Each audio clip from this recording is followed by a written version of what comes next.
Hey, Las Vegas. Thanks for joining us back here on Vegas Realty Check, your local Las Vegas real estate news show. I'm Trish Williams. And I'm Tiana Carroll. Thanks for joining us again. We're here each and every week, Thursdays at 9:30 a.m., streaming live on our Facebook. Or you can join us on podcasts. Make sure you like, share, and subscribe if you like the content that we are providing you, because we are everything real estate all the time. And this week we have a very special guest who is joining us to talk all about real estate teams. Team lead of the McNamara team, John McNamara. Thanks for having me. The third. 3 generations of real estate here. Yeah, so, I was going to ask you. I was like, so Jan, what's your dad do? What's your granddad do? Yeah. All real estate. Yeah. Most babies play with little rattles and things like that. He had lock boxes. Yeah, selling homes. At 10. No big deal. Just negotiating deals. It's in his blood. He's made for this. It's good. Real estate royalty then. Generation I like after that. generation. That's good. You put that on your card. Yeah. All right, I'll get royalties.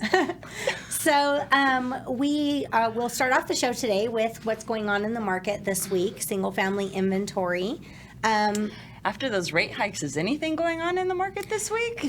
Okay, yes. I know the Fed did not increase the rates this last time they met, interest rates went up. They have gone up a bit. However, I have seen more activity this last 2 weeks than I have over the last couple months. Have you? Is this me? No. I don't know.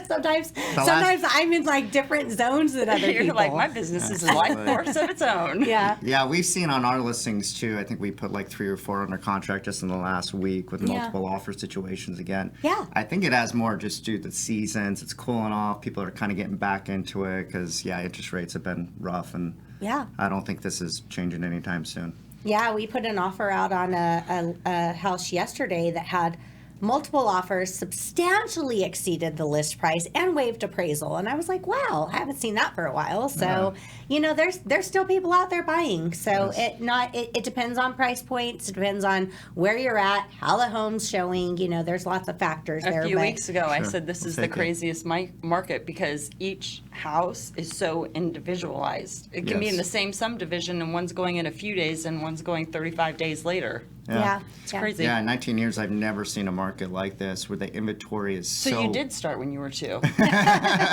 Thank you. Yeah. But the inventory being this low and our sales being down as well, it's a really interesting market. This is actually the second lowest inventory I've ever seen. Wow. And it's taking, 2 to 3 months to sell homes? Yep. So it's quite different. And the, things for... tips for sellers right now is really, I think that they should really work in this market, even though the inventory is low, work hard on getting that home show ready, because that does make a huge difference in the home selling. So, we're incorporating things like, hiring stagers, things like that. Like that's it's going to make a difference. Yeah. It's going to make a huge difference. I think it's really great for real estate to spend the business for a while now. And we're going back to the old techniques that we used to have to sell homes, So John is like, I thrive in this. Thank God. I've been waiting for this market for 5 years. So well, welcome to the market, John. We're back. Yeah. But you got to communicate with your clients. You got to do all the things. You got to sell a house again versus taking a picture on your iPhone, put on MLS, and getting 20 offers in 2 hours, right? Yeah. So this is actually more traditional. It's a different market, but this is more of a traditional market. Right. Yeah, that I Weekly agree with. updates, communication, getting feedback, all of those things that we work. learned as skills. And over the last couple of years, we didn't really have to implement them much. All right. So we got sidetracked. We didn't even get to the numbers. Single family inventory. How many homes do we have on the market this week? This week we have a whopping 3,775 homes. All right. That was $37.95, right? What did I say? Did I say 3,775? 75. It's okay. We're just a little bit off. Just a couple numbers. It's all right. $37.95 was the number. Just numbers. 25. Yes. 25.95. Things could have went into contract. Yeah. You don't know. Yeah. Okay, so my bad. $37.95 for our numbers this week that we have available, and we've actually had some price decreases. They've been going up. They've been in the high 4s, and this week's no different. $475. Yeah, and we had 370 sold for the week. Yeah, so. a little bit lower than last week's, but I think over the month they'll just average out to what we've been doing the past couple months. Yeah, we've been staying pretty consistent there. So, our topic today is we're going to be talking all about teams. Now, some people have, heard about real estate teams. They're not sure what a team means. There's some people that are like, wow, should I work with a team? Should I work with a solo agent? There's no right answer to that question because both can provide you a good service, but there's different ways that the whole operation will work when you're going with it. So we're going to talk about what it's like to work with a team. Yeah, great. Yeah. And of course, having a team leader of a successful real estate team for many years, this is a great topic to discuss, and you're the person to talk about it. Well, thank you for having me on. I'm excited, and you're absolutely right. There is not a right or wrong way. I was a solo agent for 13 years, so yeah, there is a difference, but yeah, either way is good. So. And now you have a successful team. That must have been quite the transition. It was nothing that I expected. Oh. I think when you're good at real estate and selling homes, running a team is totally different. Leadership skills is a totally different skill. So I thought I was going to crush it. It was great. And we did really well, but I was all over the place. So it took me now we're like 5-7 years of running the team. We're really starting to hit stride now. Oh, good. Understanding all of that. So, and that's great. It's been an interesting transition, but it's been all growth. It's been really good. Yeah, so. and growth is great. Yeah. And there's different ways that teams are structured. For instance, myself, I have Trish Williams' team, but my team's not like your team. I don't have a lot of agents. I have a showing agent, an admin, and someone that does transaction coordinating. So it's very very condensed. Yeah. But there's different ways that agents operate teams. So that the reason why agents will go towards a team is it actually allows you to service your clients better. To have more leverage. We can't be pulled in 10,000 directions. Tell us about that. How point. you can leverage your team. Tell us what. Well, I think she brought up a really good point, right? Because if you're a solo agent, I know I did it for 13 years. I'm going on listing appointments. I'm showing homes. Sometimes I'm tired. There's a lack of communication to my clients. The great thing with our team is obviously our client's going to choose the team member that they like and they work with. But I'm available for brokerage questions. We have a transaction coordinator for paperwork, Crystal Bennett.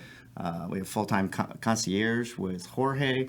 So there's constant communication during that process, or somebody goes on vacation. You have a whole team to support that. And the agent that's on the team. Sorry, I didn't mean to cut you off. No. But the agent that's on the team, too, they are supported. Yeah, absolutely. And you want to think about that. Like, what happens if you're out shopping, or your perfect home comes on the market, your agent's on vacation, or your agent's sick. Those are things that having a team and having that kind of leverage can help with. And from the client side, it's seamless. They don't even know it happened. Right. So we're not getting the clients involved in our day-to-day problems. Right. So yeah, that is that I think is one of the huge advantages of it. But what are some other advantages of hiring teams versus solo agents? Well, I would also say, just to double down, especially with the agent, because, my experience is, because I worked with multiple brokerages over the years, sometimes it's hard to get back the team lead or the manager or the corporate broker. Sometimes that takes a day for that information to come back. So I know with our team members, I'm available. So if they have a question that a client is calling in on and they don't know the answer, I'm available most of the time, or our team members as well. Yeah. So the information just continues to flow. Yeah. And that's operating a good team. So we have seen some teams out there where it feels like the agents are just out running around and their team lead has no idea what's going on. I've seen some of those ones too. So there's a lot. You should always research and pay attention to the agent that you're hiring to represent you. Absolutely. I think that's part of it. Look at their reviews. Look at their track record. Yeah. Look at how they've been performing, because it's a big deal. A home purchase is a big deal. You want to have good representation. And so many people don't interview agents. They take the first agent that comes along, and that is a mistake. You're absolutely right. So 79% of people actually just go with that first agent. Interview 2 to 3 agents. That's right. Absolutely. And see what's a fit for you and have some questions for them.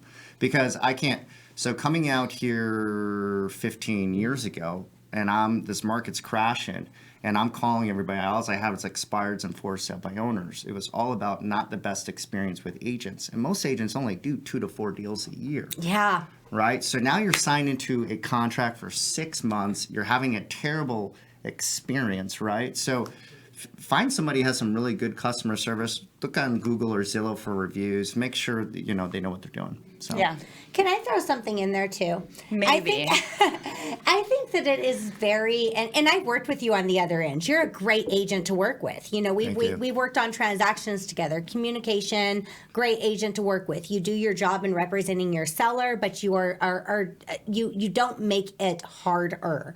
And there's agents out there that I feel like it's an ego thing that will try to I don't know, push or bully or whatever you want to call it, the other agent on the other end back into a corner, and it makes the transaction fall apart. Yeah. They think that they're doing a service, and in most cases, sometimes I get just bent out of shape about it. I'll look up who's this person think they are, and how much transactions are they doing, and and they're not. So like you, Sassy. That is so me. You are sassy. But I'll look up and they're not doing a lot of volume. They're not doing a lot of transactions, but they're trying to destroy the ones that they have because they want to dominate it, and Right. that makes Their such a ego difference. gets in the way, though. That's exactly it. They're not trying to service their client to the best of their ability to close the deal. They think they're advocating or bullying in behalf of the client, and it just rubs people the wrong way, and it puts the contract in jeopardy.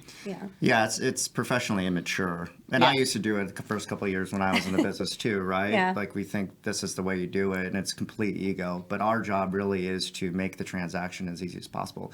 And you and I had a very difficult. We had a very difficult, you but and we stayed friends. We stayed friends. I wasn't sure if you were going to be my friend after that transaction. I was hoping. I'm glad we did. Yes. But I think we both kept it professional. We were both very direct with each other in that moment. And it was what it was. You had to do the best for your buyer, and I had to do the best for my seller in that moment. And that's what it comes down to. And I knew that, even though things got a little rough, I knew that you were doing what you needed to do, and I was doing what I needed to do. And that's all that when you're hiring an agent, you need to make sure that you're hiring somebody that has that integrity and professionalism that's going to represent you well, because it's going to help keep your contract and your deal together. We're trying to make win-wins, not win-loses for people out there. So absolutely. It's a good way to put it. Win-wins, for sure. Yeah. So when people work with a team, I think the biggest concern that you hear from consumers is if I hire a team, I'm not going to, I get this from agents when they're referring from out of state. They'll call me and they'll say, "Oh, my clients or I'm scared to refer my clients to a team because I don't want them to be lost in the shuffle or not know who they're working with, or go from person to person and not have communication." And that's not always the case. It's not the case with me, and I don't believe that's the case with you either. So how does communication work with the clients? That's a great question. So it's really important. Yeah, all of our team members, whoever they work directly with that client, they have to have really great communication during the process. So our rule is if a client or a team member calls or texts you, you have to respond within 15 minutes unless you're on an appointment, right? Right. So, but the good things, and kind of like how your team is run, the good thing with the team is we figure out as team leads, I know our goal is we have team members, we figure out what their strengths are, and we just let them do their one thing that they're the best at. And then we leverage everything out. So it's all more efficient. It turns out better for the clients. But I totally understand that, because I get calls all the time from, I saw you on Zillow and I'm in Atlanta, Georgia, and I have somebody to refer you. No, we're going to be in constant communication with that client, but you get more. Yes. If that makes sense. Yeah, it's like you're getting a team of agents instead of, just one. And again, nothing wrong with hiring just a solo agent, but you're having a lot more people working behind the scenes for you. Yeah. Yeah. So it gives more opportunity for the agent you work with to do what they do best. They're prospecting on the phone, trying to find a buyer for their client to sell their house or show homes or help their clients out. It just gives them more opportunity where everything else is done. So, yeah. Yeah, and when it comes to things like when you have a listing and, if the listing, the sellers want an open house, you have team members that can host that open house, for you. And I'm a firm believer in, well, for one, let me backtrack a little bit. I'm not a big advocate for open houses when people are like occupying the home, because I just think there's too many security risks, but that's just me. And I always make sure the sellers know the pros and cons before they go forward with that or decide that's what they want to do. But I'm a big believer that when an agent that is not the listing agent hosts the open house, sometimes that is the buyers feel a lot more comfortable talking to that agent when they visit it. That's a really good point, yeah. Yeah. And especially because, you're absolutely right, because there are sellers out there that want these open houses. But say you're going on vacation that weekend or whatever, and you have team members that can help out. I mean, we could basically do an open house every single weekend the entire year. Yeah. Now, if you're solo, that's probably not realistic, right? Yeah. So, Yeah, absolutely. Absolutely. And, even a team member, when people see, the name on the sign and another person there in the house, I feel like they'll talk more freely to them. for sure. Yeah, I agree with that. Yeah. Yeah. So, I agree as well. Yeah, so they're always going to feel like the person whose name on the sign is going to, they don't give you all the details, right? Yeah. I'm just looking, Yeah, I'm not that serious. So you're absolutely right. So you have somebody else there, they'll open up sometimes. You know? It kind of gives you, for sure. So I feel like that's helpful. They almost feel like they're talking behind the teacher's back. Right. There you go. That's exactly what it's like when you're not the listing agent. They come in there and they're like, "Oh, you can give me the real skinny. What's going on in here?" So, or how they really feel about the house. Right. Or the comments that they make. well, you want to hear That's how an interesting Yeah. coat of paint. you want to hear Not how the they color really choice I would have went with. feel What's about that the smell? house. Yeah, you want to hear their genuine feedback about the house. That's why we ask sellers to leave during showings. We want the buyers to feel comfortable to say like, I love this house, but that purple wall is just not working for me. So their agent can then say, well, that purple wall can easily be painted or Right. something like that. It's that you want the buyers to be able to kind of pick it apart, because those are, they say that when right. you're having objections, those are actually signs of wanting it, closing. Right. Well, I think you hit it on the nose, especially in this type of market. We need that information now to sell homes. Yes. So it's so interesting. I remember one time I was selling a house like 7 years ago in more of a traditional market, and people just kept walking in like they had this grungy little mat in the front, and I kept getting that. So I called the seller up and go, "Hey, can you guys get a new welcome mat?" I swear to God. We had 3 offers on it 3 days later. Yeah. So The it's magic simple of the as mat. that, right? But it created like, Susan walked through this house, oh, it must be gross. And they're already in that mindset, right? Yeah. And we haven't had to do that over the last couple of years, but you're absolutely right. Now we have to get back to this. We have to communicate, tell them the wall's weird, whatever. Yeah. Right. That's what sells I tell homes. people on that like first impression thing, your front door, if you have 500 keys to open this front door and it's dingy and gross, while the agent is fumbling with the lockbox trying to get this door open or fumbling with the keys, the buyers are looking at it like, this is worn out, this house is worn down. So those first impressions do make a big difference. For sure. Isn't it the best when they have like the security door and then they have the 4 different keys and Yeah. you're like, why? And you have to pull the door and lift up to turn the lock. You're 15 minutes late for the next showing. Like, please. You open the lockbox and there's 7 keys on the ring. That's always a bad sign. You're like, no. oh no. Come on, man. Just trying to get in this house, man. Yeah, and of the 7, there's one You're in lock that Summerlin, none it's of them good. open. Yeah. Or you get the other ones who you make the appointment and they call you and they're like, the door will be open. Okay, do I lock it? What is happening? Yeah. Yeah. They're like, there's no key in the lockbox. Just open it so I know you're there. All right. Trusting.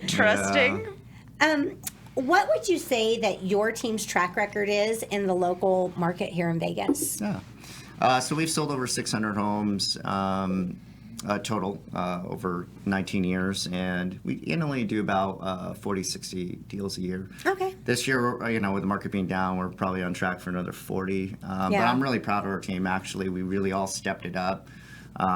But we're seeing a lot, and I've seen the other top producers right now losing their minds of the shift in the market. To me, this is a great opportunity to It is. take market share, to prospect more, to meet more people. Because when it does come back, and I don't think it's going to be immediate, I think we're a year, 2 years away of this, and we got to start getting more comfortable with this. Yeah. But the thing is, when it does come back, and the agents that have been calling, meeting, tech, doing all that, their business is absolutely going to explode. And so many people, I think the prediction in the next 2 years is 39% of the agents are going to leave the business.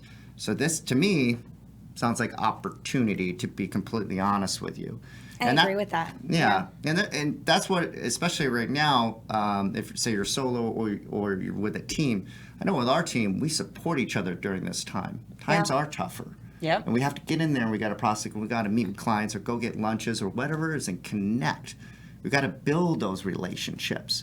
So that's what really helps on being on a team, because I know when I moved here 15 years ago and the market's tanking, it was just me. And that was the worst real estate market of all time. And I got through it. Yeah. But it's a lot harder to do it on your own. Yeah. And it's interesting now because brokerages were a lot different back in the day than they are now. There's less support. When I got into real estate, you had a 50-50, split. They gave you training. They were there all the time. They had a trainer. That was just the norm. That's all gone away because all the splits have changed. They're not making really money. They can't really afford to do these things anymore. Yeah. So I think teams have kind of taken that role over. Yeah. And I think we're going to continue to see that. Honestly, if I got on the business day, I would join a team immediately. Yeah. No, absolutely. Well, I there's think definite benefits to joining a team, especially when you're young or just starting out. And like you were saying, that this is a market for you as a team lead. You'd have a benefit to really open up their mind and expand because you have years of experience. Yeah. And if they've just recently, within the past 3 to 5 years, come on the market as an agent, they're thinking this is easy. Homes just fly out the cell. There's a skill set they don't even have yet that you can have as a team lead and help them. So this is a great opportunity for you to educate and grow team. Yeah, and it's so interesting, right? Because you talk to the average person, they're like, oh my God, real estate is so bad now. And I'm thinking, like, this is the perfect time if you're a new agent to enter the market. The pandemic was the worst time to enter the market because all of that market share was already gone. You didn't have a chance. Yeah. So it's not what people think it is. You can get market share now, build. We have a great example of Travis has been on our team for just over a year. Very coachable, disciplined, shows up at 8 a.m. every single morning, prospects, makes his calls.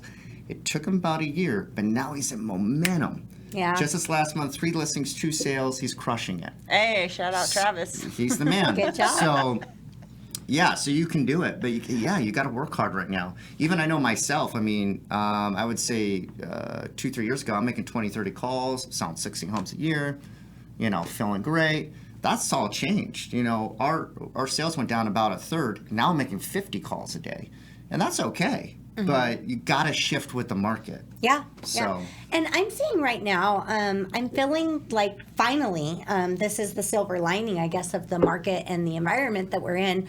I'm finally seeing at a point where sellers and clients I talk to are actually taking our advice. They're tuning in, they're listening. They know that it's rough out there, and they're actually listening to the advice, which, oh my goodness, over the last couple years was gone. Hallelujah, I've been waiting for this day. Yes. So just trust me, this is going to work out. Yeah, so that I think is one of the benefits of like having experience, having some experience and of the market that we're in, even though it is rough, we're getting people that are actually following instructions. Yeah, they see value now again, right? Right. They're not just hiring a warm body to sell their house. They want to. They're no longer looking for a license number to get on the MLS. They're actually needing somebody who has the skill set, who has the communication, who understands how to work in a shifting market and how to market that house as the beauty pageant queen it needs to be in this market to get sold. Yeah, marketing is huge right now. And just, during the pandemic, I called expireds all day. Didn't get a lot out of it. Now, it's great. I'm loving the shift because now people actually want to talk to me again. Or say I send them a quick video message with my resume.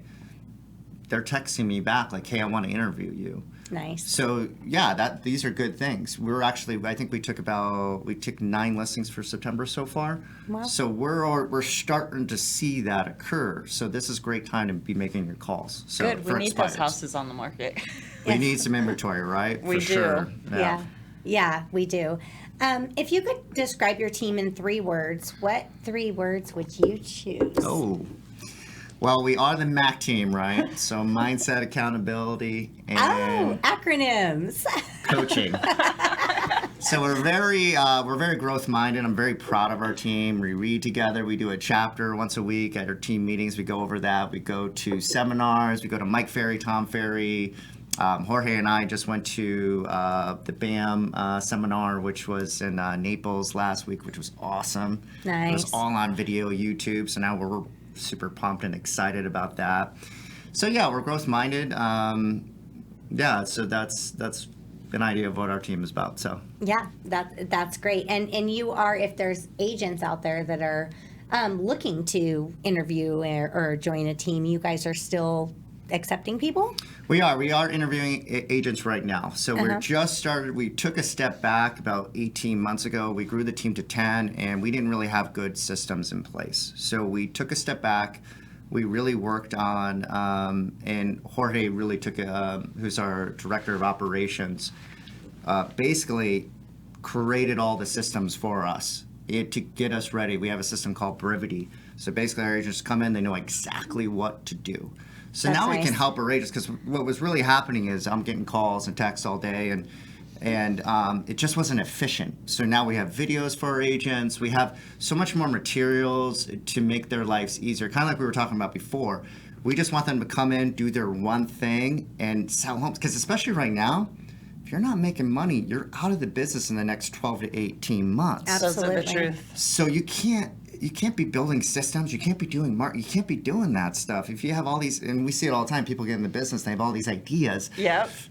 And systems take a while to build and implement. I mean, They do. it's not easy. But Well, this whole business takes a minute to build. yeah, Yeah. and the what I've seen in putting together and building systems is they're necessary, because that's the way Necessary. that your operation rolls. If you don't have systems, you're going to be all over the place. You have to have them, but they take a while to build. And again, They do. you have to make money also when you're brand new. You don't have time to work on systems and still generate income. Yeah, you have to have like the first 2 years, and we are hiring. So just kind of give you an idea of what I tell agents when they come. It's, you will have one-on-one coaching, you have accountability with the team, we'll keep you to a schedule.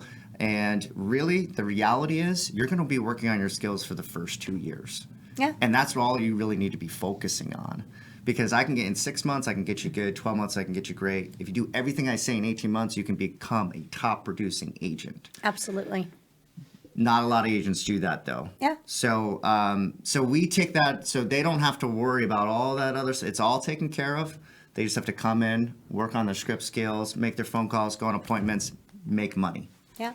I learned most of my skills within the first 2 years. I think that's when you really, that's where you make your habits. You're a great example of that. And yeah. hopefully create good habits and not bad ones. Yeah. But there's a lot of things that I still do today that are incorporated in my business in a different type of way that I learned in the beginning. Oh, absolutely. And it's funny because we try to make this business complicated. Right? As Yes. if being a real estate agent, a therapist, and all of the other hats that we wear isn't enough. Right. Yeah. It's really a simple business, though. And It is. We have to keep it simple because you're absolutely right. As soon as the shifts occur, right, what do? We just go back to the basics. Make our calls, go on appointments, meet with people. Yeah. No. Get contracts signed. And that's it. Foundation, Like foundation. Yeah. if It's funny how business that were- works, huh? Yeah. Yeah, if business were to dry up, it's like, and again, for my personal team or experience, we built a database and we have, always people to communicate with. Business were to dry up completely, I'd go knock doors. You do what you got to do, but those are all just the foundations, the fundamentals that we learned in the beginning. Yeah, absolutely. And you did a great job with that, right? Because especially the newer agents are calling these expireds every single day. So we also lead from the front. So I prospect, Jorge prospect, we all prospect with each other every single day. So, and they see it because I have a COI now of 800 people, but that didn't come out of nowhere. I came out here and I knew absolutely nobody. Yeah. So they get to see me calling my COI every day and getting appointments and sales. And I'm like, I want that. But it takes the 2 you have to years build it. that you're talking about to build that up. Because, and I tell my agents all the time, it's like, get to 500 as soon as possible. Yeah. Because that's when you're going to start seeing momentum. Yeah, my first couple of years in real estate, I mean, I was in the office. We were working in the same brokerage. Yeah. I was putting together door knocking groups. We were out door knocking. I was doing events. I was just collecting and meeting as many people as I could possibly meet to build a database, and then that's grown, over the years. Yeah. But yeah, that is that's the basics of it, right? Yeah. So, John, if somebody wanted to learn the basics and interview for your team, how did they get a hold of you? Well, call or text me anytime. I guess we got the information right there. We are interviewing agents, and I'd love to meet with you and achieve your real estate goals here in the future. All right, so give us your phone number for those listening who aren't watching on the YouTube. 702-606-2286. John, can I ask you one more question before you leave us today? Follow me on Instagram. Okay, what's your Instagram? It was on there. Okay. Hey, go to YouTube, you'll find it. It's a secret. If you want to know, you'll have to search. I can't give away all the secrets today. All right, so one more question before we go. If you were to sell a fictional character a house, who would it be? And I want to hear your pitch. I want to hear your sales skills, John. I want to hear this. How are you going to pitch this home? What you got, And McNamara? who's the character? It's got to be Batman. Batman. Okay. Michael Keaton Batman, though. Okay. And I'm selling the Batcave. And tell see me. how your Batmobile perfectly would fit in the Batcave over here? Yes. And the smart technology we have. Oh, yeah. Definitely smart home. And it's very dark. It's easy to sleep in. Mm-hmm. Yeah. Perfect. Batman's not a morning person. He's not. Are you telling me you're Batman? I'm Batman. Yeah. Awesome. Yeah. Well, a Batman, if you want to buy a home, John was definitely the man for you. So give him a call. And anybody else, if Batgirl wants to buy a home. It doesn't even have to be Batgirl. It doesn't have to be Batgirl. I'll take Harley Quinn. I'll take Poison Ivy. Any of those ladies. Come on, I'll get you a house. How do they contact you, Tiana? They get me at 702-379-9948. Always call or text. Okay. And Trish, if they would like to get a hold of you, fictional or non-fictional characters looking to purchase, who are you selling to and how do they get you? 702-308-2878 and cell phone number. And please, if you're watching the show, follow us on Instagram. That's realtycheck.vegas. And if you're listening to us on audio, like, share, subscribe, download so you'll get notified every week. Yep, we're here every week at 9:30 Thursday morning. So thanks for tuning in, and we'll see you next week, Vegas. Have a great week. Bye. Bye.